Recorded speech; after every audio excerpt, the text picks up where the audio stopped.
Terus sunnahnya para pekurban itu apa saja? Yang pertama sunnah orang yang berkurban. Sebelum berkurban itu ada ikatan sunnah, dimulai dari awal bulan Zulhijjah. Itu bagi yang sudah berniat berkurban, sunnahnya menahan memotong rambut dan juga kuku. Itu sunnahnya. Oh, berarti nggak boleh datang ke barbershop, Ustaz? Iya, boleh datang ngantar anaknya, ngantar Mas Agung. Enggak, saya syukurnya enggak di barbershop ya. Sebenarnya ono pijetane ngono lah. Kesel soalnya. Berarti itu niat ukur. Lanjut ya, Ustaz. Lanjut. Itu ya, tapi ada dua pendapat. Ada yang memahami itu orangnya, pekorbannya, ada yang memahami hewannya. Oh. Kalau hewannya itu takut nanti kalau dipotong mengenai kulit menyakiti. jadi cacat Jadi enggak Ada juga yang berpendapat kalau zaman dulu itu orang juga ada kurban-kurban seperti itu. Sebelum datang Islam itu hewannya dipotong, didandani gitu, nanti menyerupai itu. Oh gitu. Oh, ada sejarahnya kayak gitu. Iya, ada yang ustadz yang menyampaikan seperti itu. Tapi kalau keumuman ulama gimana, Ustaz? Mayoritas ulama cenderungnya adalah orangnya pekorbannya. Oh, berarti yang Menahan diri pekorbannya dulu. menahan diri dari mencukur dan Motong rambut dan juga motong kuku. Kalau motong bonsai boleh. Santai. Sama kalau orang haji itu kan ada larangan motong rambut dan juga motong kuku. Oh iya, benar-benar. Iya. Tuh, kemudian Terus apa lagi, Ustaz? ketika hari raya itu sunnahnya pertama sebelum berangkat otomatis mandi dulu lah biar wangi. Oh, iya. Iya, masa arep ibadah kok kating nyuprus ngopo? Iya. Gua sendal. Nanti kasih subtitle ya. Pating nyuprus. Wong arep ibadah ngating cuprus, nggo kaos, nggo sendal jepit. Enggak kan malam takbiran biasanya kan gitu ya. Wong yen kondangan nggo high heel 15 cm kok ya. Maksudnya Iya, kita memaksimalkan. Habis mandi kan otomatis pakaiannya yang necis tadi Mas Agung. Stylenya itu dikeluarkan. Nggak harus baru, yang penting baik, suci bagus, gitu dan lain ya, sebagainya. suci. Terus apa lagi, Ustaz? Kemudian pakai wangi-wangian lah, masa kita bau keringat gitu Iya, kan. kan habis mandi, Ustaz. Oke, kemudian ketika berangkat dan pulang mengambil dua jalur yang berbeda. Kemudian disunahkan ketika Idul Adha itu sholatnya lebih awal dari sholat Idul Fitri. Kalau Idul Fitri itu gitu. dua tombak ya. Ini dua tombak. Kalau Idul Adha satu tombak tinggi matahari. Jadi Idul Adha lebih pendek lebih awal dibandingkan sholat Idul Fitri. Berarti kalau misal Idul Fitri taruhlah 6:30 berarti itu Idul Adha Lebih lebih awal pagi lagi ya? Iya. Jam 6 atau mungkin jam 6 kurang gitu ya. Iya. Oh, berarti nanti Ya jelas patokannya nanti matahari kan. berarti nanti berangkatnya lebih awal maksudnya. Matahari kasih tombak kalau zaman dahulu lah. Nanti kalau sudah satu tombak ini berarti sudah memasuki. Wah, itu kalau mendung susah, Ustaz. Iya, tapi kan bisa pakai kiro-kirologi. Iya, kira-kira lagi nanti silahkan dicari. Saya ini serius. Ini saya tahan. Kira-kira logi. Ya, terus lanjut, Ustaz. Ada nggak, Ustaz, selain itu? Ada. Apa itu? Ketika Idul Fitri kita disunnahkan untuk membatalkan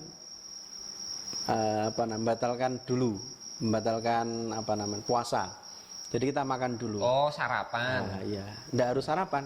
Membatalkan. Boleh dengan minum, dengan makanan ringan. Yang penting membatalkan. Yang penting tidak dalam kondisi puasa. Kan kalau Idul Fitri sunnahnya kita Tidak berpuasa, tidak makan berpuasa, dulu. makan dulu. Terus kalau Idul Adha, Ustaz? Idul Adha kebalikannya, kita disunnahkan untuk berpuasa dulu. Jadi tidak makan sampai sholat id. Setelah sholat id kita baru makan. Oh, tapi dilarang berpuasa full. Oh gitu. Artinya puasa itu sebelum sholat id kita tidak makan dulu. Ya. Enggak salah, benar-benar. Itu apa mungkin karena Ustaz? Habis itu kan nyembelih. Gimana atau Ya, gimana? mungkin hikmahnya di situ juga bisa. Tapi kan sunnahnya seperti itu ya kita laksanakan. Ya, rasakan fang fing fung feng. Iya, iya. Kowe dalil sami napa to ngono ae. Sohek. Iya.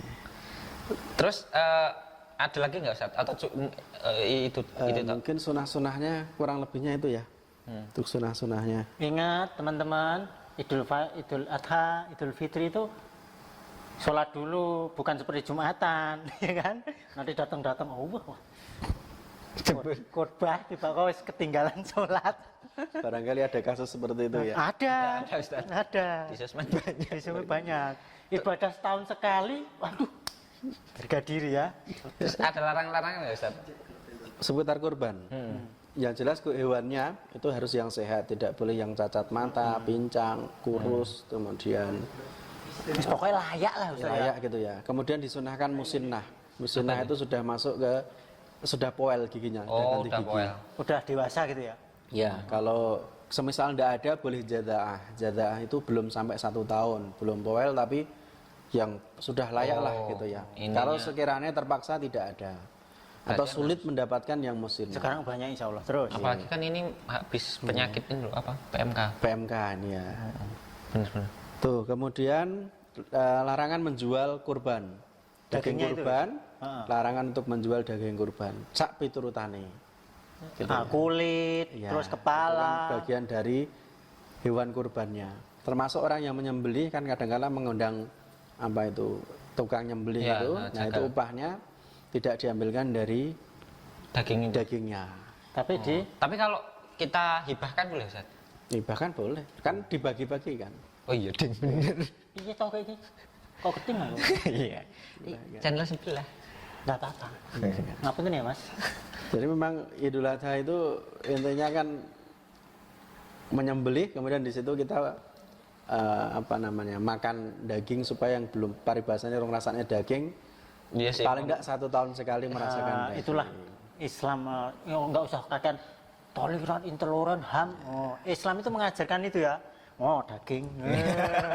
Ini bahasa anunya gitu kan Ustaz ya? Ya daging. Ya iya iya. Terus ada lagi nggak Ustaz? Berikan hikmah mungkin. Hikmahnya ada, Ada. hikmahnya banyak ya, Masya Allah. Tapi tidak mungkin kita sebutkan satu persatu. Paling tidak, yang pertama hikmah dari pada kurban, dilihat dari sejarahnya tadi, yang pertama adalah jalan menuju ketakwaan.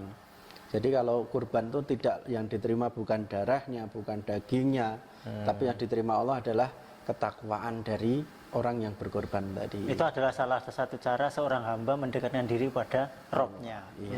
Insya Allah. Jadi bukan terimalah persembahan dagingku ya Allah. Di pohon gede terus ada tulisannya mau uang BPKB cair. Nggak pernah di pinggir jalan. Iya. Kemudian yang kedua hikmahnya, setiap perjuangan pasti melahirkan pengorbanan. Perjuangan melahirkan pengorbanan. Kalau perjuangan kita kok tidak ada pengorbanannya, artinya perjuangan kita belum all out, belum totalitas, urung tenanan. Masih setengah-setengah. Isih rebahan. Oke, Saya hingi-hingi. Sih fafifu. setengah gitu kan. Saya rebahan. Kemudian ketika kita mendapatkan ujian dari Allah, kisahnya Nabi Ibrahim, Nabi Ismail, ujian, cobaan apapun yang menimpa kita harus positive thinking, kita husnuzon, itu yang terbaik buat kita. Tugas kita cuma 2, sabar dan syukur. Latihan positive thinking itu yang susah.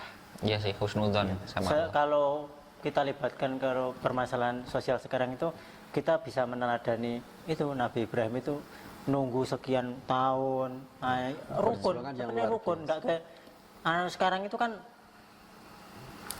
telat ekonomi dikit, cerai, telat nggak punya anak dikit, cerai.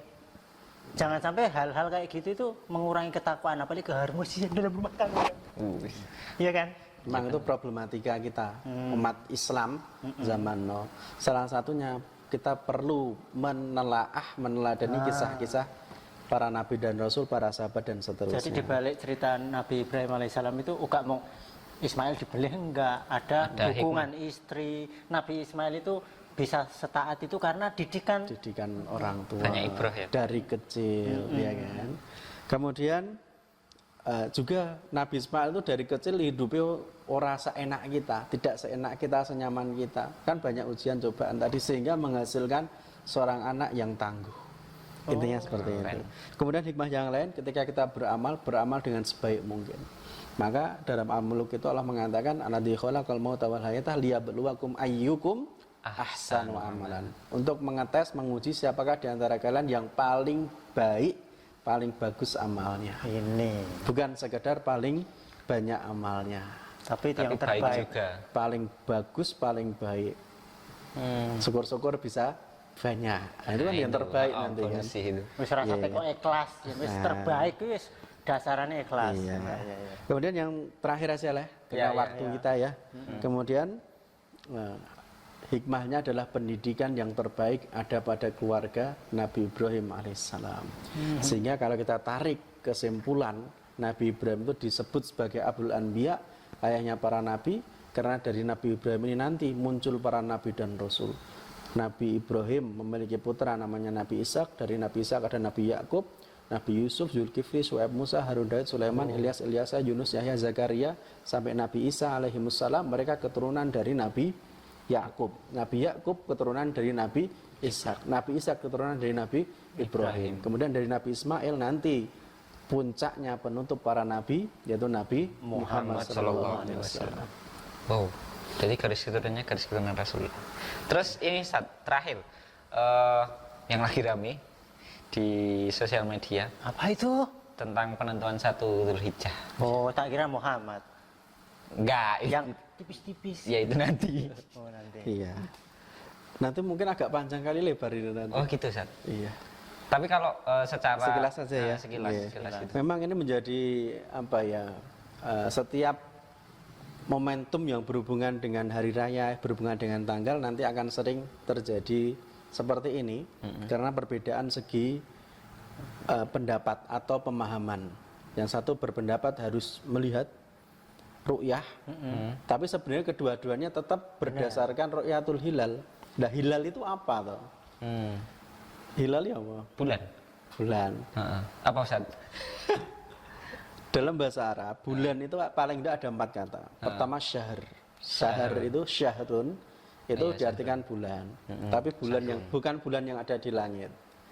Tapi bulan-bulan kalender. Bulan kalender. Nah, dari Januari atau Iya, Muharram dan Syahrul seterusnya. Ramadan. Nah, sahih. Kemudian ada hilal. Apa itu hilal?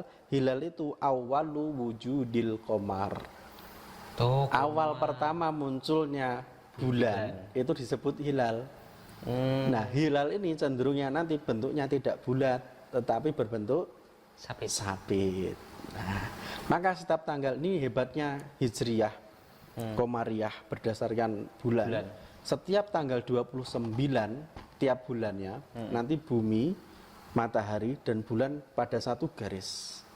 Sehingga sejajar satu garis. Sehingga ketika kita matahari terbenam, kita melihat ke ufuk, kaki langit sebelah barat. Matahari terbenam, nanti yang muncul adalah bulan. Maka ketika bulan muncul, berarti besok tanggal 1 bulan Hijriyah. Tapi kalau nggak muncul, berarti besok masih 30. Karena 29 sama 30 tidak ada 31.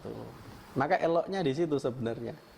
Nah, maka kalender-kalender kita ini kan mayoritas pakainya kalender Masehi. Nah, kalau di Gontor pakainya kalender Qamari. Jadi kenaikan kelas itu Ramadan. Gitu. Masuk tahun ajaran Syawal. Asik. Jadi tidak ada hubungan dengan apa Masehi. Termasuk libur-libur, peringatan-peringatan yang dipakai kalender Islam. Gitu ya. Terus karena berpatokan dengan bulan, gitu, maka tadi ada perbedaan. Ya, tapi sebenarnya kedua-duanya sama melihat ru'yah hilal, melihat bulan. Cuman yang satu itu pakai imkanur ru'yah, yang satu pakai wujudul hilal, gitu ya. Apa itu imkanur ru'yah? Kemungkinan untuk melihat hilal itu ada standarnya minimal 3%. Siapa yang menentukan 3%? Wilayatul hukmi, orang yang memegang hukum. Ulama-ulama kita, orang-orang yang ahli-ahli di bidangnya. Kalau di Indonesia, Malaysia, Brunei itu sebelumnya 2 derajat, sekarang naik menjadi 3 derajat. Nanti kan ada, kalau kita di pantai contoh ya, atau di gedung di sana, pokoknya enggak ada pepohonan, enggak ada gedung ya, gitu ya. Itu nanti matahari terbenam, contoh di sini garis ya, matahari terbenam gini, nanti ketika muncul bulan, contoh di sini ya, yang tadi kan garis, ini ke sini minimal 3 derajat. Ini ke sini nanti beda lagi. Ini bulannya, ini matahari. Namanya apa itu, analogis atau apa itu saya lupa. Nanti ada kriterianya minimalnya. Nanti ini. Tapi derajatnya lebih panjang karena biasanya miring. Sedangkan yang bulan ke sini ini 3 derajat. Nah, kalau yang imkanur ru'yah itu harus di atas 3 derajat. Kalau belum 3 derajat disepakati belum belum tanggal 1. Tapi kalau yang pakai wujudul hilal, yang penting sudah wujud, entah itu 3 derajat, 2 derajat, 1 derajat pun, atau 5 derajat, sudah termasuk satu sama. Oke, itu berarti sebenarnya sama, cuman beda cara. Beda penetapan. Analoginya gini, saya kan jualan jam. Jam itu sekarang ada dua macam. Ada jam berupa analog, jarum, Ya, ada jam berupa digital. Nah, kalau digital jam 12 malam itu kan jam 00 ya. Ya, 00. Kalau di setting 24. Kalau di setting 12 ya jam 12.00. Ketika jam 2.00 lebih 01, contoh ini hari Jumat kan. Iya. Malam ini 00 lebih 01 itu hari Jumat atau hari Sabtu? Hari Sabtu. Hari Sabtu. Iya, Hari Sabtu. No? hari Sabtu. Iya. Tetapi kalau kita lihat jam analog di kamar contoh pas malam-malam lagi ngelilir, jamnya kan jarum. Ketika jam 12 itu lebih 1 detik, kelihatan enggak gesernya? Ya enggak. Enggak kelihatan kan. Tapi kalau sudah 3 menit Kelihatan. Analoginya gitu. Iya. Jadi yang satu berpendapat walaupun 1 detik itu sudah masuk. Yang satu rong ketok lah, rong jelas. Kapan jelas ini wes geser gitu ya. Analoginya seperti itu. Paham. Paham enggak Mas Agung? Paham. Paham ya. Insya Allah udah terfahamkan. Gitu. Oke. Nah, hilal tadi orang rampung sebenarnya, kan baru hilal. Ada komar. Komar itu kalau bulan setelah hilal sampai sempurna. Jadi bulan yang setiap hari kita lihat sepertiga, setengah dan hampir sempurna itu komar. Maka dalam bahasa Arab komar itu diibaratkan yu'abbirul jamal, untuk mentakbirkan sesuatu yang indah. Maka biasanya anti kal komari fis samai. Berarti Mas Komar itu indah ya? Indah sih. Sopo Mas Kurmar? Salah satu tim kita dulu tapi saya kira riset ya. Masih yo. Anti kal komari fis sama. Kamu anti kan perempuan. Ya, perempuan. Kamu udah dipraktekkan ke istrinya. Ya, siap. Anti kal komari fis sama. Kamu seperti engkau seperti bulan yang Kalau ada istri di kita nggak langit. paham bahasa Arab, aku bukan Komar. Bahasa aku komar gitu ya. Kemudian ada dalam pelajaran takbir itu indah sekali kalimatnya. Idza ra'aitul qamara, ketika aku melihat komar, dzakartu ummi. Idza ra'aitul qamara dzakartu ummi. Ketika aku melihat bulan, saya jadi teringat ibuku. Wa idza ra'aitu ummi nasitul qamara. Tapi kalau aku lihat ibu, saya lupa dengan bulan. Kalimatnya indah. Masya Allah. Idza ra'aitul qamara dzakartu ummi. Wa idza ra'aitu ummi nasitul qamara. Indah ya. Komar, bulan. Kemudian ada namanya Badr, Badrun. Tola'al badru alaina. Oh iya. Oh ya, Tolal Badr. Badr itu adalah bulan purnama total. Bulan apa namanya? Sempurna itu, purnama itu. Bukan gerhana. Merah. Bulan purnama. Bulan purnama. Bulan sempurna, Tapi utuh. bunder itu ya. Itu namanya Badrun. Jadi ada tingkatannya. Yang dilihat itu hilal. Awal mulanya. Paham, Seperti paham itu. Ustaz. Masya Allah. Kita jadi terfahamkan. Iya. Sebenarnya ini kan udah dari dulu. Yang satu 2 atau 3 derajat tadi, yang satu wujudnya hilal ya sudah masuk ya masuk. Kalau diibaratkan kan kita sudah tahu yang hisab ya, yang hisab sama yang ru'yah, yang hisab Muhammadiyah, yang ru'yah pemerintah sama paribasane mayoritas dari NU Nahdlatul Ulama kan. Kalau Kiai Hasyim Muzadi beliau cerita NU dan Muhammadiyah itu seperti 2 buah sendal yang tidak bisa dilepaskan. Kanan maju, kiri ya maju, saling menyeimbangi. Nek satu dipakai ya ora iso. Dan sunahnya nek pakai satu nggak boleh. Harus pakai dua-duanya atau dilepas dua-duanya. Sunahnya seperti itu.